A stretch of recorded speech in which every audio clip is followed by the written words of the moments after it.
दोस्तों 18 फरवरी महाशिवरात्रि के दिन एक चीज जरूर खा लेना, पूरे साल जमकर पैसा आएगा। दोस्तों क्या आप जानते हैं कि महाशिवरात्रि का दिन इतना खास क्यों माना जाता है? इस दिन क्या हुआ था जो ये पर्व बड़ी ही धूमधाम से मनाया जाता है? इस दिन कौन सी चीज खानी चाहिए जिससे घर में पैसों की बारिश हो? आखिर वो कौन सी मायावी चीजें हैं और इन्हें खाना कैसे है? अगर आप नहीं जानते तो चलिए आज हम आपको बता ही देते हैं। नमस्कार मित्रों, राधेश्याम टीवी में आपका स्वागत है। महाशिवरात्रि का दिन बहुत ही खास माना जाता है क्योंकि इस दिन प्रकाश के रूप में शिव जी प्रकट हुए थे और सिर्फ प्रकट ही नहीं हुए थे बल्कि भोलेनाथ का विवाह माता पार्वती के साथ भी इसी दिन हुआ था। इसलिए इस दिन अगर कोई भगवान की सच्चे दिल से पूजा या उपासना करता है तो भोलेनाथ उसकी सारी मनोकामनाएं पूरी कर देते हैं, अपने भक्त और उसके परिवार वालों को अपनी शरण में ले लेते हैं। वैसे तो भोलेनाथ एक लोटे जल से भी प्रसन्न हो जाते हैं, लेकिन कुछ चीजें ऐसी हैं जिनसे भोलेनाथ जल्द ही रुष्ट भी हो जाते हैं। वो ऐसी चीजें हैं जिन्हें शिवरात्रि जैसे खास पर्व पे नहीं करना चाहिए। अगर कोई इन कामों को करता है तो उन्हें भोलेनाथ के प्रकोप का सामना करना पड़ता है। लेकिन इन कामों को जानने से पहले अगर आपने अभी तक हमारी वीडियो को लाइक नहीं किया है तो जल्दी से वीडियो को लाइक कर दीजिए। महाशिवरात्रि के दिन शिवलिंग की पूजा करनी चाहिए क्योंकि ऐसा कहा जाता है कि शिवलिंग के अंदर भोलेनाथ का वास होता है और जब कोई शिवलिंग की पूजा करता है तो वो सारे दुखों से मुक्त हो जाता है। लेकिन एक बात का खास ध्यान रखें कि जब आप शिवलिंग पर दूध या जल अर्पित करें और वो दूध बहकर बाहर आ जाए जिसे हम जलहरी कहते हैं तो उसे कभी भी लांगे नहीं, क्योंकि जो भी उसे लांगता है वो पाप का भागीदार बनता है। साथ ही ऐसा करने से उसे शारीरिक कष्ट भी भोगने पड़ते हैं, इसलिए भूल कर भी उस जल को ना लांगे। शिवरात्रि के दिन शिव जी की परिक्रमा पूरी ना करें क्योंकि भोलेनाथ की सिर्फ आधी ही परिक्रमा की जाती है। साथ ही ध्यान रखें कि शिव जी को तुलसी के पत्ते ना चढ़ाएं। आपने देखा होगा कि बहुत से लोग शिव जी पर सिंदूर चढ़ाते हैं, उन्हें हल्दी लगाते हैं, लेकिन क्या ऐसा करना शुभ है?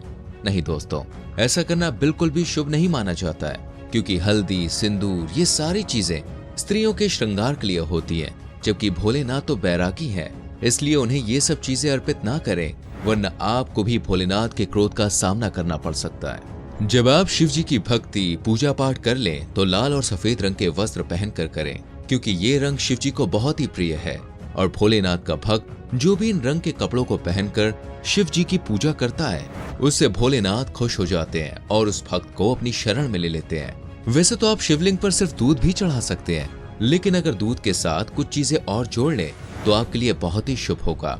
खास तौर से शिवरात्रि के दिन दूध के साथ दही, शहद, घी, शक्कर भी चढ़ा सकते हैं। ऐसा करने से आपका जीवन सुखों से संपूर्ण हो जाएगा और आपको किसी भी कष्ट का सामना नहीं करना पड़ेगा। शिवलिंग पर कभी भी प्रसाद अर्पित नहीं करना चाहिए। अगर आप कर भी रहे हैं तो किसी बर्तन में लेकर उस प्रसाद को अर्पित करें। ऐसे हाथ से प्रसाद अर्पित करना अशुभ माना जाता है। आपको बता दें कि शिवरात्रि के दिन जितनी पूजा पाठ हो सके उतना करें क्योंकि जो भी इस दिन सच्चे मन से भगवान की प्रार्थना व उपासना करता है और उनसे किसी इच्छा की कामना करता है तो भोलेनाथ उसकी सारी मनोकामनाएं पूरी कर देते हैं। शिवरात्रि की रात को भी जागरण करना बहुत ही लाभकारी माना जाता है, खास तौर से प्रदोष काल में। जी हाँ, यही वो शुभ समय है जब भगवान भोलेनाथ शिवलिंग में वास करते हैं और लोगों के कष्टों को दूर करते हैं। इसलिए इस पहर में शिवलिंग की पूजा जरूर करनी चाहिए। शिवरात्रि के दिन जब आप शिवलिंग की पूजा करें तो साथ ही माता पार्वती की भी पूजा अवश्य करें। इससे आपको एक ही दिन में 2 लोगों का आशीर्वाद मिलेगा। लेकिन इस पूजा को करने से पहले आप इस पूजा से जुड़ी कुछ खास बातों के बारे में जान लें जिससे आपकी पूजा भोलेनाथ और माता पार्वती तक पहुंच सके। जब भी आप इन दोनों की पूजा करें तो बेलपत्र का प्रयोग अवश्य करें क्योंकि बिना बेलपत्र के पूजा अधूरी मानी जाती है। लेकिन इस बेलपत्र में 1 या 2 पत्ते नहीं होने चाहिए बल्कि एक डंडी में 3 पत्ते लगे होने चाहिए। इसे ही संपूर्ण बेलपत्र माना जाता है। साथ ही शिवलिंग पर चंदन केसर से ओम लिखें। अगर आपके पास पाउडर वाला चंदन केसर है तो आप उसे पानी में घोल लें और फिर शिवलिंग पर अपने हाथ से उस पाउडर से ओम लिखिए और फिर ओम नमः शिवाय कहते रहें और बेलपत्र को उल्टा अर्पित करें। शिव जी की पूजा में अगर अक्षत्र नहीं है तो यकीन मानिए आपकी पूजा सफल नहीं मानी जाएगी। इसलिए शिव जी की पूजा में अक्षत्र का उपयोग जरूर करें जिससे आपको अपनी पूजा का पूरा फल मिल सके। आपको बता दें दोस्तों कि जब आप भोलेनाथ की पूजा करें तो भूल कर भी काले कपड़ों का इस्तेमाल ना करें। शिव जी की पूजा में काले वस्त्र पहनना एक अच्छा संकेत नहीं माना जाता है, क्योंकि शिव जी काले रंग को पसंद नहीं करते हैं। इसलिए जब उनका कोई भी भक्त काले कपड़े पहनकर उनकी पूजा करता है तो वो उससे प्रसन्न होने के बजाय क्रोधित हो जाते हैं।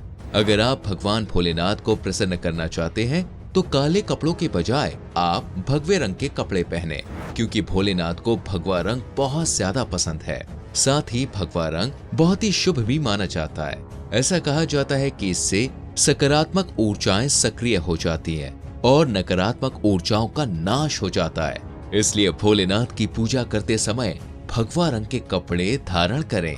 शिवरात्रि के दिन आपको देर तक नहीं सोना चाहिए, क्योंकि जिस घर में ज्यादा देर तक लोग सोते हैं वहां भोलेनाथ अपनी कृपा नहीं बरसाते।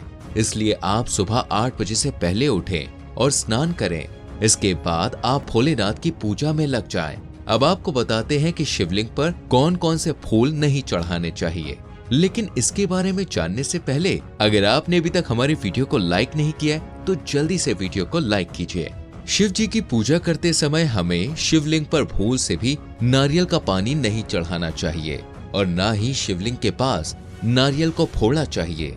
वैसे अगर आप भोलेनाथ को नारियल चढ़ाना चाहते हैं तो सिर्फ आप भोलेनाथ को नारियल चढ़ा सकते हैं, लेकिन उसके पानी को अर्पित नहीं कर सकते हैं। साथ ही आप कमल के फूलों को भी भोलेनाथ की पूजा में शामिल कर सकते हैं। शिवलिंग पर कभी भी तुलसी के पत्ते नहीं चढ़ाने चाहिए। साथ ही केतकी, चंपा के फूलों को भी अर्पित नहीं करना चाहिए। और अगर इन्हें कोई फूल से चढ़ा देता है तो भगवान भोलेनाथ उसकी पूजा स्वीकार नहीं करते हैं और इस तरह उसे ना तो अपनी पूजा का सही फल मिल पाता है और ना ही उसके भाग्य में सुखों की प्राप्ति होती है।